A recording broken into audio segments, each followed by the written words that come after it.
In history, there's been more than enough examples of governments abusing their power. However, with the democratic 21st century, there is no place for an all-powerful branch of government.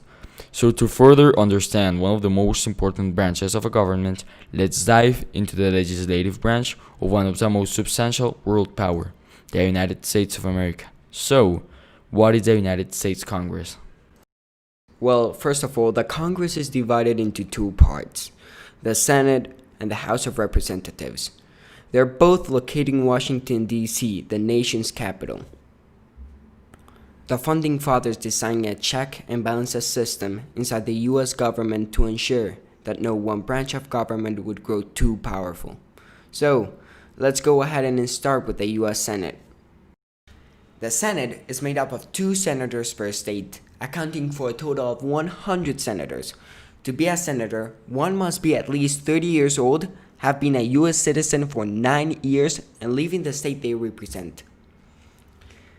Senators represent the state's position and interest in crafting legislation. Each senator serves for 6 years. However, there's no limit to how many terms they can serve. Let's get another look to the other part of Congress, the House of Representatives. It is made up of 435 members. The number of participants in the House is ruled by the population of each state, which is counted every 10 years by the U.S. Senate.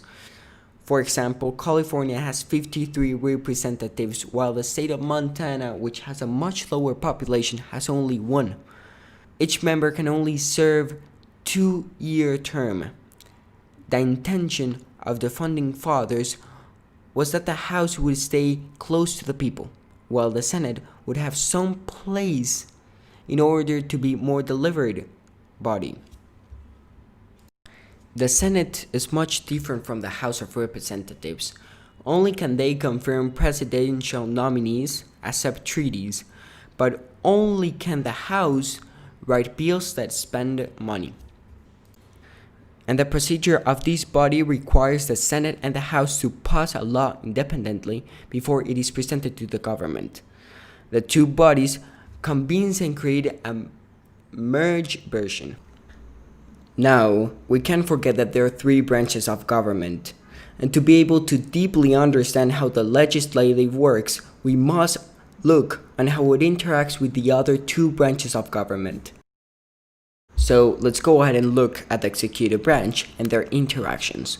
Well, first of all, to comprehend it, we need to understand that the job of the executive branch is to enforce the laws.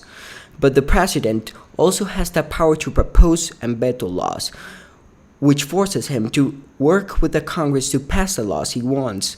Also, Congress oversees the presidential execution on laws because they have the power to impeach him in case he's abusing his office.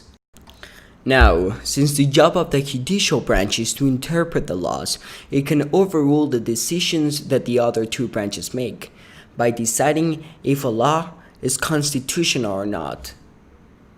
So to recap, the legislative branch of the U.S. is Congress.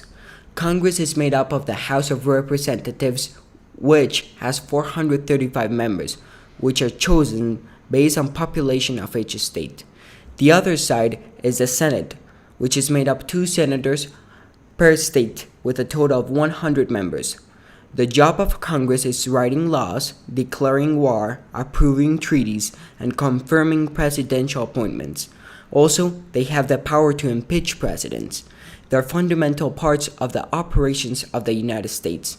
It is one of the most complex and substantial parts of the United States government.